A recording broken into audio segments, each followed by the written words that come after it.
How we doing? How we doing? This is Destination Denver, Colorado, and today I've got where to live in Denver, Colorado, 5 places that will surprise you, and we're starting right now.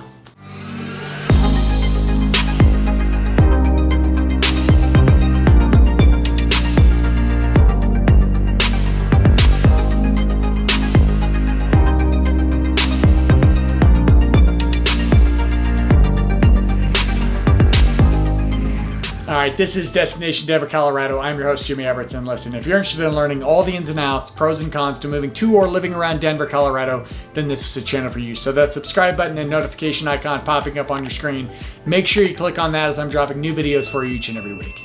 And listen, as much as I'd love to pretend to be a little creative here on camera, I'm also a licensed mortgage broker covering the entire state of Colorado and teamed with some of Denver's most talented realtors. So the number and email on your screen, please know that I'm always the person answering your phone calls, answering your texts, answering your emails, there when and if you need me. Now that we have that fun-filled stuff out of the way, let's get to what we're here for, and that is where to live in Denver, Colorado, and 5 places that will surprise you. All right, so listen, you're doing your research, you're trying to figure out if you're gonna move to Denver or around Denver. So when I say 5 places that are gonna surprise you, I'm not talking about like, ooh, you've never heard of these before, because I expect you to be able to use a map to some extent, at least more talented at using a map than I am. Thank you, Google. But 5 places that might not be high on your radar, but I think should be. And the first one I want to talk about is Arvada, Colorado. So Arvada is located just a bit northwest of Denver. I'd say roughly 20 to 25, maybe 30 minutes depending on traffic from the heart of downtown, and pretty easy to get to as you take, I-70 out of Denver. Now, I want to be very clear on this because Arvada is a pretty big, geographically speaking, pretty big town. And so you have a part of Arvada we call Old Town Arvada, and the region around there that's very desirable and just a very cool area to live. Now Arvada has, because of its length, there's parts of it that we call Farvada. That's not to say that it's bad. I'm just gonna tell you that you could be, again, when I say you could be 30 to 40 minutes from downtown, well, if you're in Arvada, that could literally be an hour to an hour 10. And mainly because you get on these roads where it's just a long 40 mile an hour with traffic light road to get to Arvada. There's a reason we call it Far. I don't know what to tell you. But what will surprise you about Arvada is just how cool the community is. So Arvada, part of Jefferson County, schools rated pretty highly there, and the community is just some really great neighborhoods. And again, I talk about Old Town Arvada, which is just an amazing little area, this little town filled with a couple streets that are blocked off, so it's just all walkable with great shops, restaurants, bars, good community. You'll see families and people out on dates. You'll see families walking it. You see kids, carrying their ice cream. You get a lot of chalk drawings on the road. They got a great bar called the Schoolhouse. I love going to. It's an old schoolhouse, obviously. Man, just a good vibe. So the neighborhoods all around there are just great to be in. You've got a good mix. You've got, a lot of older homes. Arvada started coming around, much like Lakewood did where I lived, started coming around in the 50s and 60s. Some newer builds now. But Arvada gives you this wide range where, again, you could be close to Old Town, you could be close to Denver, but if you want maybe a little more property, maybe you want a more mature yard, these big trees, again, more property, bigger houses, you can get farther into Arvada. And because of that, your affordability can change as well. Maybe you need to keep that cost down a little bit. And to keep that cost down, you're more comfortable being a little farther outside of Denver. Arvada gives you some of that flexibility.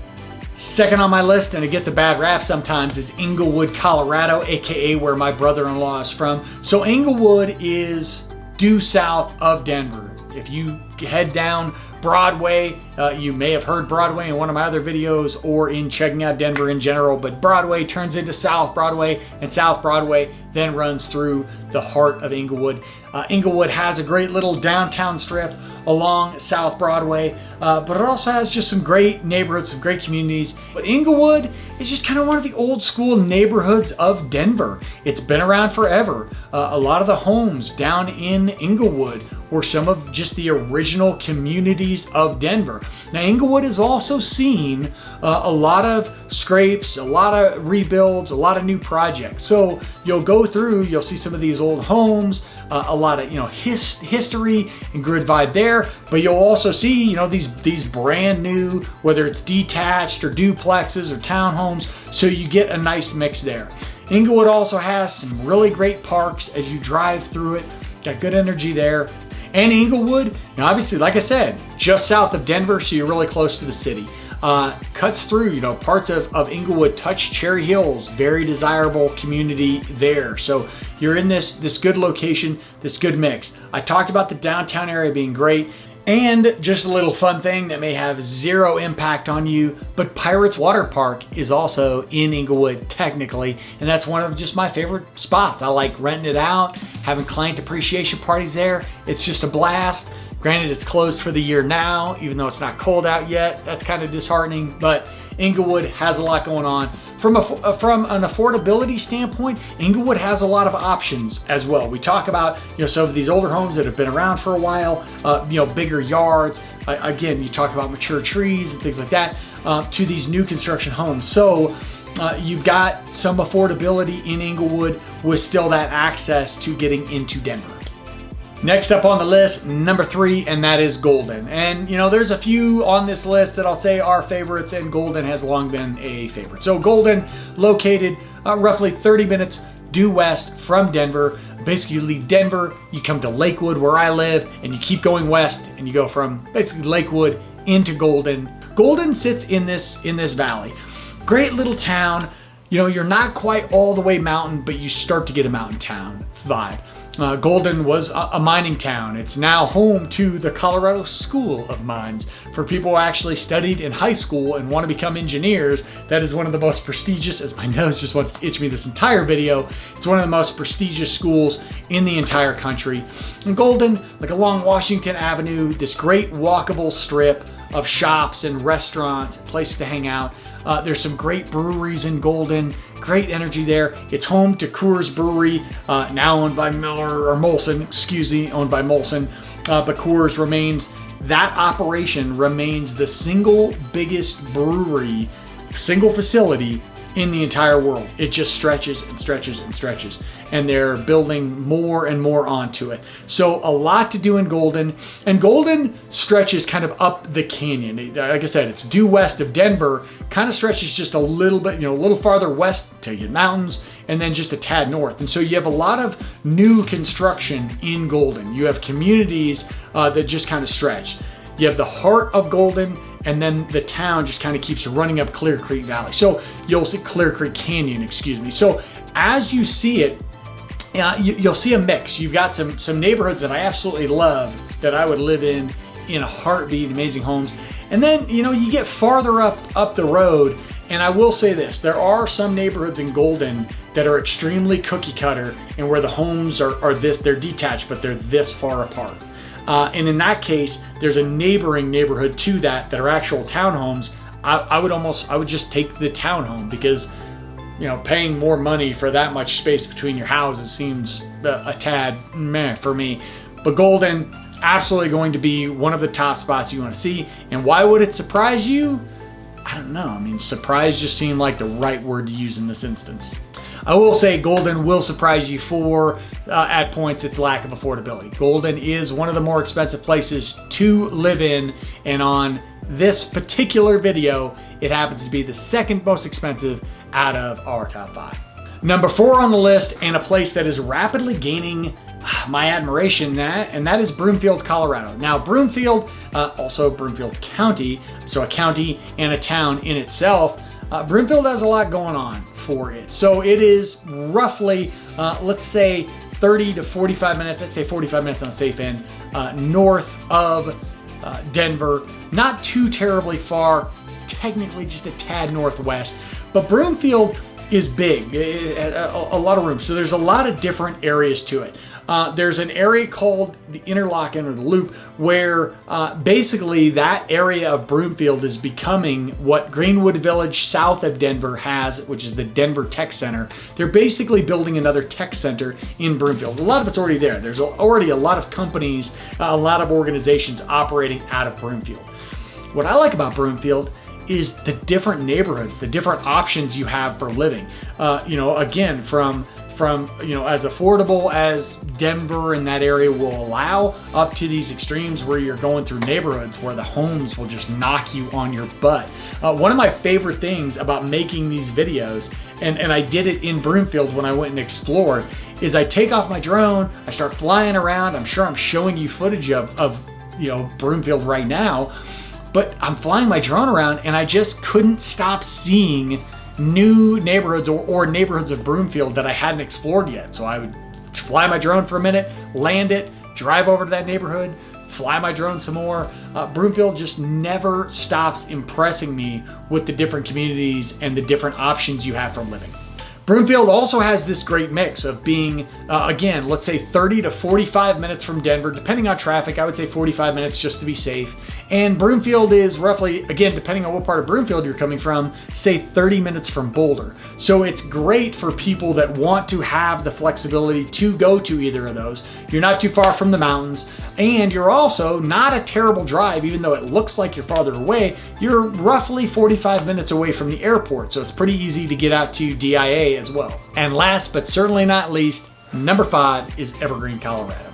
Now, I've talked about Evergreen in a few different videos, and I truly believe that Evergreen is going to be more dependent on someone's lifestyle and their taste than any other community we're going to talk about. When I mentioned earlier that Golden had a mountain vibe to it, well, Evergreen is really now in the mountains. You are 45 minutes to an hour west of Denver. That time can increase depending on traffic or where you're coming from as far as location in Denver, but you're in the mountains. You are not close to the city. You are not close to big nightlife. You are in a 1 lane in, 1 lane out downtown area where, there's a few bars, there's a bunch of mom and pop shops, a lot of boutiques, and then a ton of detached homes and people with a lot of space. So for people who love that vibe, and I got plenty of people who do, Evergreen is as desirable as anything. That's why when I mentioned that Golden was our second most expensive when it comes to housing, Evergreen is going to be the most expensive for housing on this list. Now, things to love about Evergreen. I mentioned the downtown area. You pull in, my favorite route getting up there is through the town of Morrison where Red Rocks is, and then you wind up this canyon, Route 74, and it cuts right through Kittredge and then right into the heart of Evergreen. And you see little teeny downtown Evergreen, that mountain town vibe to it with Muddy Buck Coffee Shop and Little Bear Saloon. And then as you pull through downtown up this little hill, you go to take a right or a left, you go to turn, and there is Evergreen Lake. This big lake right at the bottom of these two, canyons rolling down. It is a gorgeous view. Evergreen has some of the coolest houses you'll ever see. On the extreme side, if you ever go up Upper Bear Creek Road, I'll say it anytime I talk about Evergreen, go up Upper Bear Creek Road. I would show you video of it, but the road, just, if I'm trying to shoot video from my car, it's tough. And as far as flying a drone, the canyon's tight, there's trees everywhere. It's just damn near impossible. I would wreck my drone, but the houses up there, whoo, they will take your breath away. If there's like maybe 100 of us that want to pool together and all buy the house, we could probably afford it. But other than that, we're going to need like Bill Gates to hook us up. Not that I'm telling you that you need to live in a Bill Gates home, but Evergreen, certainly a lot of options. One thing about Evergreen, we mentioned like Arvada and how far it can be. Evergreen, again, you're not in downtown. It's going to take you, let's say roughly an hour to get downtown. You're an hour from ski lifts if that helps you. But if it is a situation where you want to have the amenities of a city, museums, zoos, sporting events, concerts, Evergreen's probably not going to be for you. But if you enjoy some peace and quiet, if you enjoy kind of that mountain community and you really want to get away from city life, but you still want to have access to city on certain occasions if you want it, Evergreen's going to be tough to beat. And if none of those things surprised you about any of those towns, that means I haven't had an opportunity to truly blow your mind yet. And that's the perfect reason to hit me up with a call, with a text, with an email, knowing I'm always the person answering those calls, answering those texts, answering those emails. What can I say? It's been a long day, but we're still here. This is Destination Denver, Colorado. I'm your host, Jimmy Everett. That was Where to Live in Denver, Colorado. 5 places that will surprise you. Until I see you next time, peace.